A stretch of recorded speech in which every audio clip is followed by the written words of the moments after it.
Yes, I'm very happy to be here. I love spreading this conversation and watching people like me process that there's an after infidelity time. There's That the other side.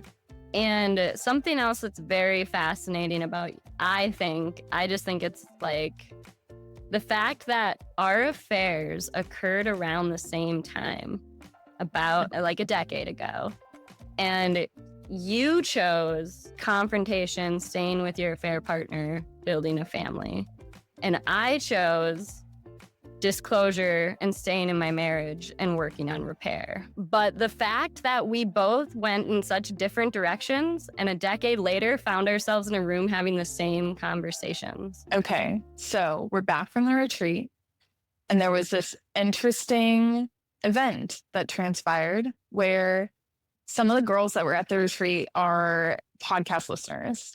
And one of them has my old initials from my first marriage, which like spooked me for a second. But anyway, she was there and she was like, yeah, I was listening to the podcast and all of a sudden like Anne Marie shows up and she keeps showing up. And it's like this thing where we don't know who Anne Marie is. So sorry, listeners, welcome to my world where I just bring friends wherever I go and assume you know them or that you'll get to know them in time. I'm very bad at introducing people. So my bad. And this is Anne Marie's episode. This is going to be like a getting to know who Anne Marie is and having you guys get more perspective and context as to how she came to be in my life and how she came to be in The Other Woman and the Wife. So I'm going to basically play interviewer. And I also want to apologize to all the listeners that I've been a very poor host because I haven't researched what it takes to be a good podcast host. And one of the things that I stumbled makes you great. I don't know. But one of the things that I learned was I have to stop interrupting people whenever I ask a question. So there actually needs to be a pause between me asking a question, the person answering. And it's just really interesting learning how to lead conversations in different dynamics. Because in coaching, like I can hold space really well. And I can pick up on when someone isn't done sharing. But being on a podcast and interviewing people is totally different. Okay, like how do I measure this? And figuring out the spaces of the podcast where I just need to do it alone. And so listeners can look forward to me doing a lot more solo episodes, I think, as I've become more confident and self-assured in this whole venture. When I first started doing solo episodes, it was like every single negative thought you could ever think would surface as I was doing it. And so there were a couple of times where I did solo episodes and the microphone wasn't on. Like it was just awful. And being a self-proclaimed codependent, I like to be in conversation with people. Like I don't love speaking at people. But at the same time, I really do enjoy teaching and expressing myself and sharing. And so it's all about framing it to myself in a way where I can show up vulnerably and without fear, really. Yeah. It's a strange space when you're alone, but you're speaking to, because you are in conversation. It's a weird space to wrap your head around. Yes. Okay. So back to the question of who is Anne Marie? How did she get here? What should we know about her? Anne Marie, go ahead and tell the audience how our worlds collided initially. Oh boy. Let's see. I found Chelsea through TikTok and I was just your average scroller. And all of a sudden, this woman comes across my feed and she's yelling all over the internet about her experience with infidelity. And I'm watching in the comments, waiting for her to combust or something bad to happen. And nothing does. Nothing bad happens. She continues to grow. And then I find out she has a podcast. So I start listening to Chelsea's podcast. And then I find out that she's opening a community. And I'm like, I've got to get in on that conversation because I got to meet these people who nothing happened to when they finally started talking about this topic. So then I joined the community and I did a hot seat, which in the community, that's when you are given like an opportunity to spend an hour with Chelsea. We did change the name of that because it's very intimidating to be like hot seat. So we just call them one-on-one sessions now. And inside the community, there is another coach on the team that actually performs them. Just things have changed from then to now. Okay, keep going. Also, tell them the story about how I was getting like insults thrown at me in the comment section and how I would respond.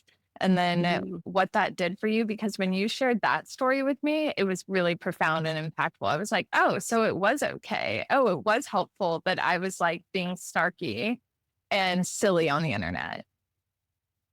Yes. So when I was stalking the comments, as someone who had experienced infidelity early in my marriage, but I had kept it close to my chest and I hadn't told a soul, I hadn't told a therapist, I hadn't told anybody about what had occurred outside of when I disclosed it to my actual husband.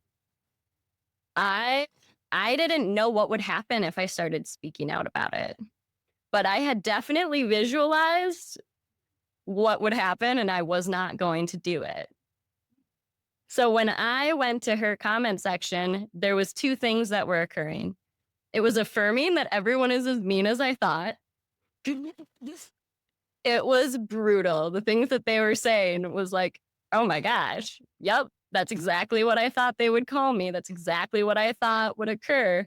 But Chelsea's response to them was something that my brain hadn't processed as an option, which was she would somewhat snarkily, if you'd want to use the word snarky, but she would just give these like equally abrasive responses that held truth.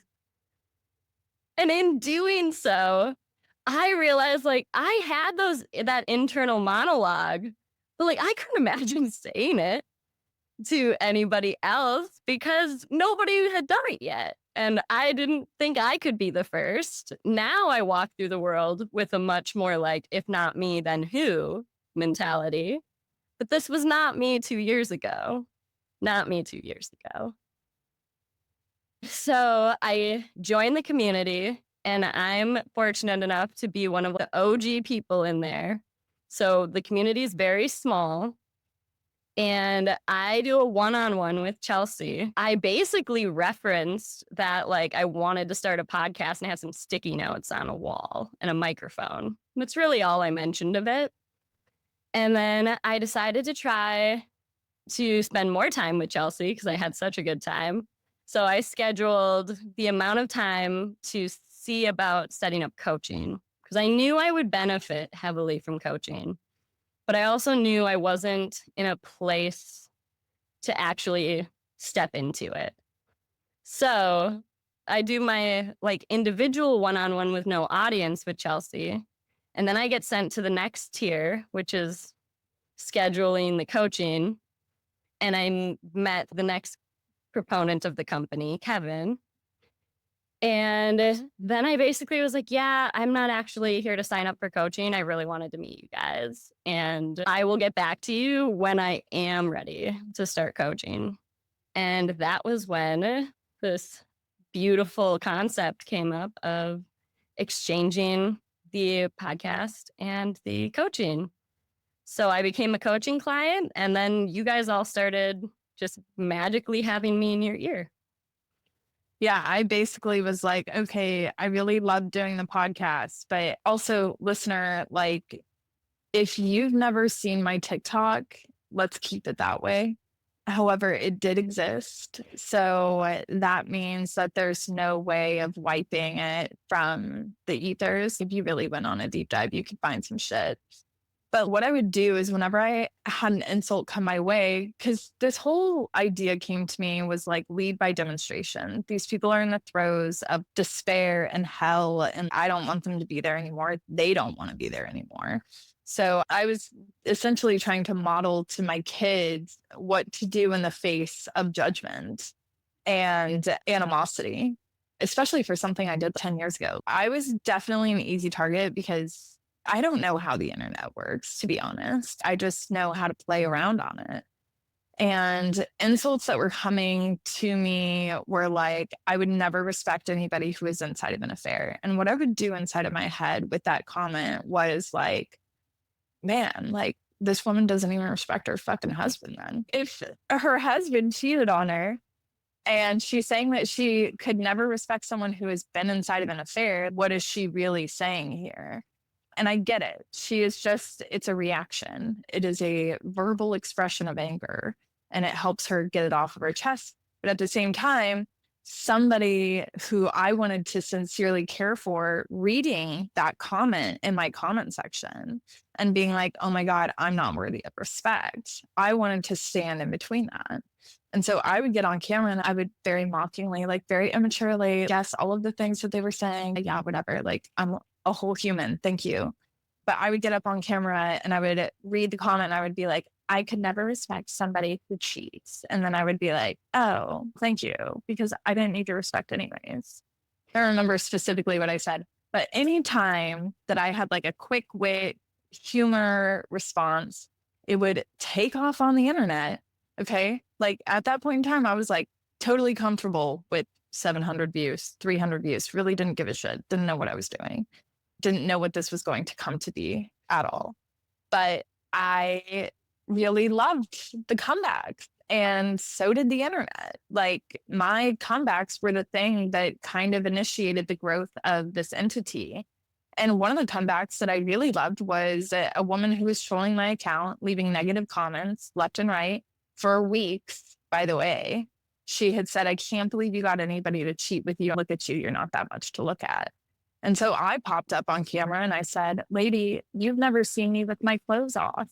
Hello, how would you know? You are literally looking at a screen and coming to a conclusion about whether I'm pretty or not. Go fuck yourself. And when you had said, because I had really started to pull back myself from the camera at that point, and I was like, oh, I need to polish myself. Oh, I need to just went way out of alignment, basically.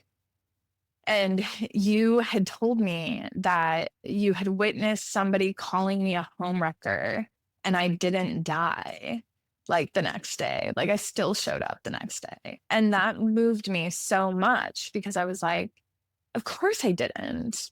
Like, yeah, you do not have to be afraid of like the labels that other people want to put onto you because ultimately they're not the ones who get to determine your identity. You can consider it. Oh, what value is there in claiming the label homewrecker? Like, it was just wild. The concept still existed to me that I would be like mited down, burned at the stake. Burned at the stake. That like for just talking about it. When yeah. I knew that was the first thing that came to light for me was talking about it was going to result in my release. And talking about it was going to provide me with clarity. And that the taboo and the stigma associated with the topic of infidelity, combined with the shame, would only keep people in very dangerous places and within the realm of deception. And I didn't want them deceiving themselves, and I didn't want them to feel the need to deceive others anymore. And knowing that, like, just by modeling, speaking about infidelity, that people could then consider infidelity something that was okay to talk about.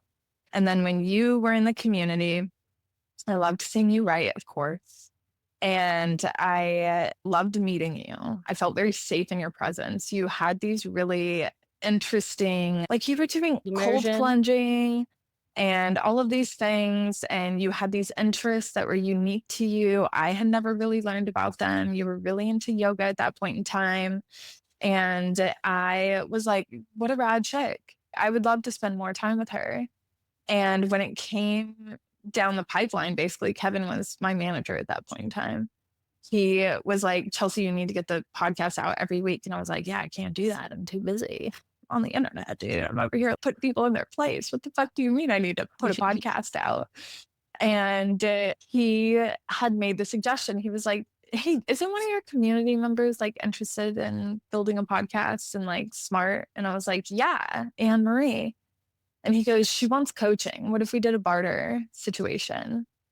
And I was very much, this sounds like an option because Anne Marie knows how to complete things and how to make sure things get across the finish line. And so you have been like the reason that the podcast has grown so much.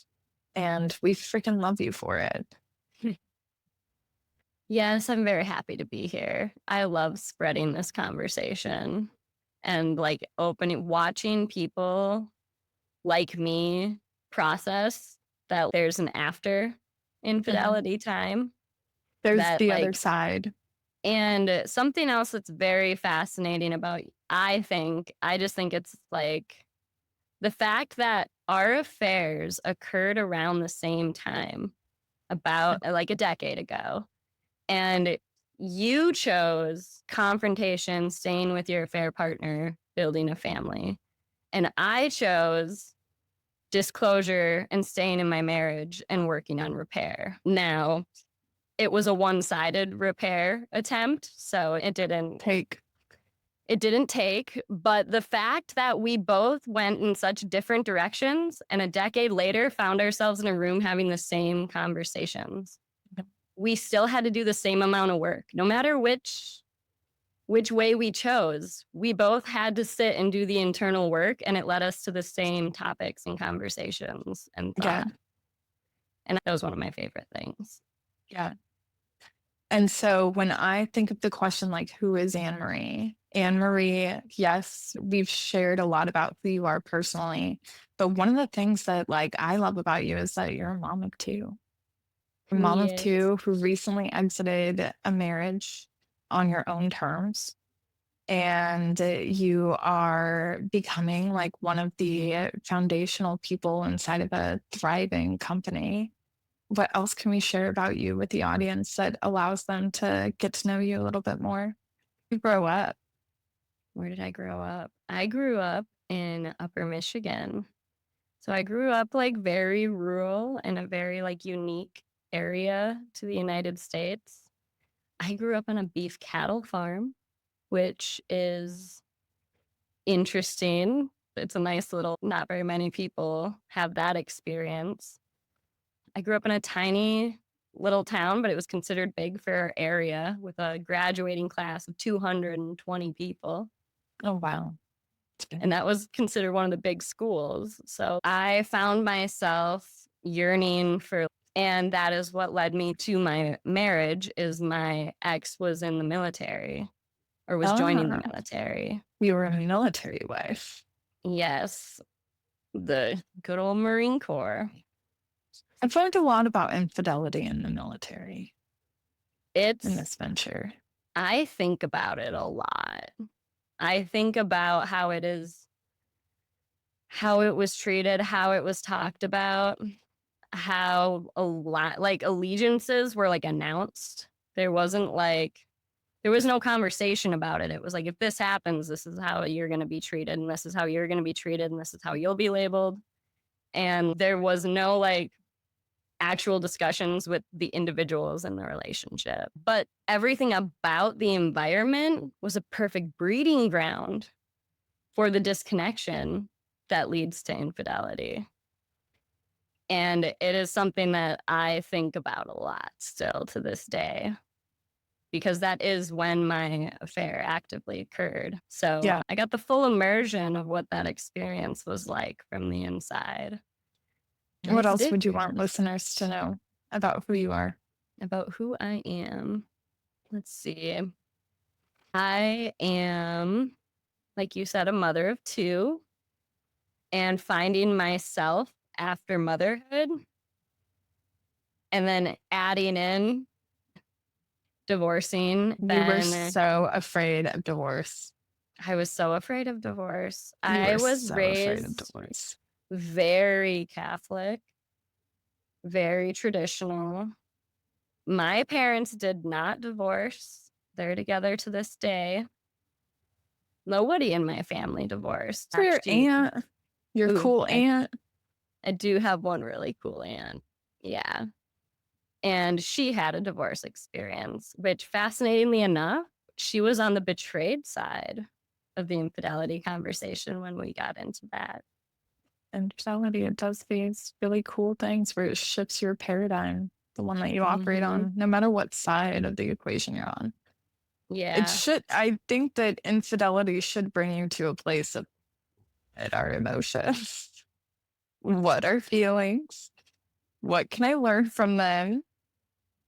And also logistically, like, why do social constructs exist? For me, that's where it brought me. I don't think it should bring everybody to the same place, but it was like getting acquainted with my own curiosity. Yeah. Yeah. And something that came to light when we started working together closely was that I had no curiosity about what was on the other side of divorce because I wanted it that little. And without that curiosity or that willingness to even consider what it would look like being divorced, especially with young children, there was no ability for traction. There was nowhere to go from my Mhm. current reality. What I found is the self-betrayal that I was willing to Endure. endure in the name of keeping everybody around me comfortable, because that's what I was really afraid of, is I knew I wasn't happy, and I knew that something was completely off and that I was unable to thrive there. But I would rather sit in my own discomfort than watch everybody around me be uncomfortable with the decisions that I'm making. And that was a hurdle all its own Mhm. to like stare at and sit with and move through. Yeah. What do you think was the greatest, I'll say, resource that you leaned into when you were going through that stage of discomfort? Honestly, it was the expansion of my community. So, what I found is that the community that I entered my marriage in was not conducive to divorce. I was not surrounded by people that had the ability not to project their own ideologies onto me. And because of that, I had no space to be observed as like my own person with my own voice, having my own opinion on these things. Yeah. And it wasn't until I backed away and isolated myself so that I wasn't as concerned about how many people's opinions I was going to have to deal with. But you can't, that wasn't the space to live in either, because then I was alone and I was isolated and all I had was my marriage and my kids. So Mhm. that's where I felt like I got stuck. I was in like a whirlpool of sorts. I was like, okay, I don't have these influences. And then the thing that got me out, it was actually then rebuilding the new community, Okay. which for me happened through your community and through you. Because when I was able to enter that space and became a judgment-free zone, I would recognize a pattern within myself that I had basically shamed myself for, but somebody else would come into the community, state the pattern, and empathy would be held for them. Yeah. And it was literally like a new brain connection going, oh my gosh, oh, that's one way to look at it. But if you don't know what you don't know. And so by surrounding myself with a judgment free zone, that's what created the connection that was required for me to be like, I'm not entirely alone on this new venture. If you are the other woman in your relationship and you love this podcast, you would love the Other Women community. The Other Women community is a membership program designed to help other women just like you reclaim their relationship with themselves and heal from their affair. We provide a safe and supportive environment for you to open up and talk about your experiences. We give you the tools and resources you need to grow into an authentic, empowered individual. If you're ready to take the next step in your healing journey, head on over to theotherwomanandthewife.com/community to learn more about the membership and all it has to offer. All right, let's jump back into the episode. What's something people often misunderstand about you? One thing that people misunderstand about me is that my intelligence is not here to intimidate you. It's just an existence of me. I have a very hyperactive brain. I think I intimidate a lot of people out of befriending me. What would you say? I would say that when people see you, so like one thing that has been revealed to me recently is that we are currently living in the visual age. And I think when people see you, they're immediately like intimidated by your physical. Dude, you're fucking lean as fuck, dude. Like, damn. Muscles for days. And not like the kind that people grow with whey protein or some shit. Like just the No. kind that have been stretched and moved regularly. Like They're your body is homegrown. tone as fuck. They're homegrown from that beef cattle farm. Yeah, also there's a lot of stereotypes surrounding like yogis. And I don't think that you fit in those stereotypes like at all. No, I definitely trying to bring like more attainable classes to people is hard because they take one look at me and they're like, I'm not going to be able to do her kind of. Like, yeah, totally. This isn't the yoga I'm bringing to you. I'm bringing you something attainable, but if you do it, you can get to this point. When we went on the retreat, which by the way, it's so funny. A lot of people wanted to come onto the retreat and they had said, oh my God, but what's my alibi going to be? And I was like, dude, you didn't need a fucking alibi to go on a women's retreat that your church put on. Like a lot of the external, the people who are like in the peripheries of these women, they're like, oh, you going with your secret society? Like the kids that know that their moms belong to this community and stuff. I think it's really funny. And so even I need an alibi. I'm like, man, the shame is so loud. The guilt is so loud. Like you're even seeking connection just to get yourself through this experience. And the first thing that surfaces is, what will people think? If they knew, what will people think? And wanting to control what other people are going to think when really it's just like a blip in their mind. They move on to thinking about the same things you think about, which are like, I'm a bad person, I'm a good person, I'm a not person. Like everybody is existing in their own realities. But I have another question for you. What's a mistake you've made that turned out to be a blessing? A mistake I made that turned out to be a blessing. In a lot of ways, I'm being drawn to say my original self-betrayal. So when I saw, because I am intelligent enough to have known that I was in a catalyst moment when infidelity struck my marriage in those first couple of years. And I had to really wrap my head around the regret of not acknowledging that I could have walked away from both relationships. That I could have just been like, I should not be married right now. And I could have started at that point on my own venture and self-discovery. Because what occurred over the next decade was all self-discovery. But I did it within these confines and this narrative and this box of who I was. So it kept putting little parameters around like actual ability to expand out and like fully embody myself. I think it's a lot of neurosis. That was the first thing that I picked up on, was like, oh shit, you experience an affair and all of a sudden you're like trapped in neurosis. Yeah. And you become neurotic. But after I disclosed my affair, I was like, I got to go to therapy to make sure this never happens again. Because I was still completely embodying it as a me thing.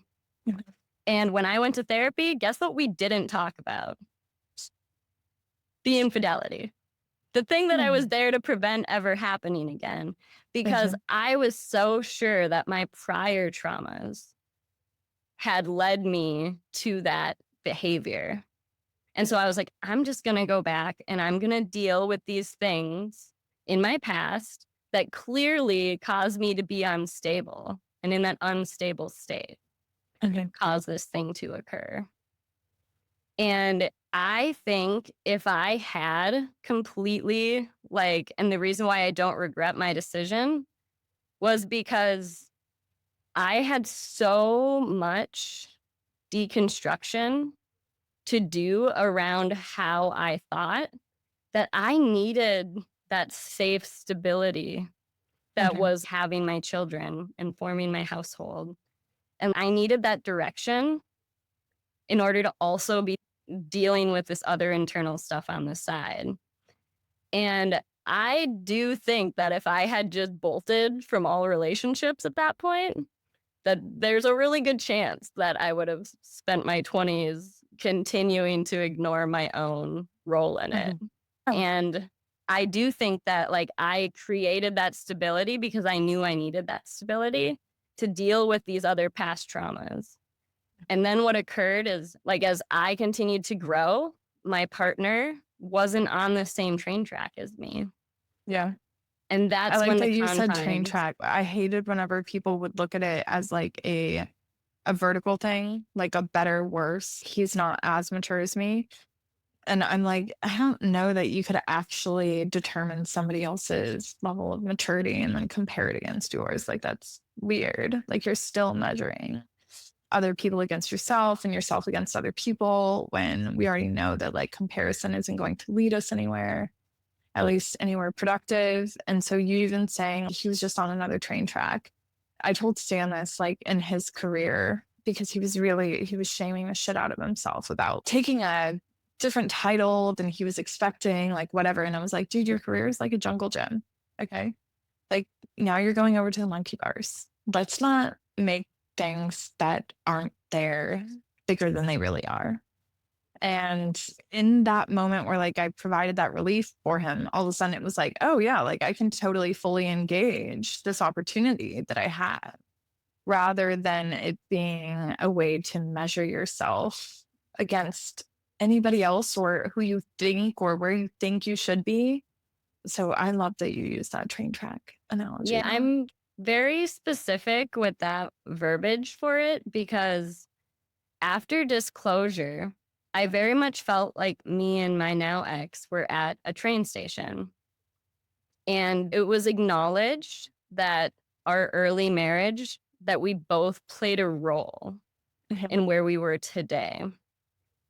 And it was verbalized, but then I'm the only one who left the station. And You're the one who accepted the reality faster. yeah, I dove straight into the problem solving, straight into the what was my role and how do I become better for Mhm. everybody involved was how I was viewing it. And I thought, and I think that this is very common for people who stay after disclosure and who they both try to work on it, is that I very much thought that I could model.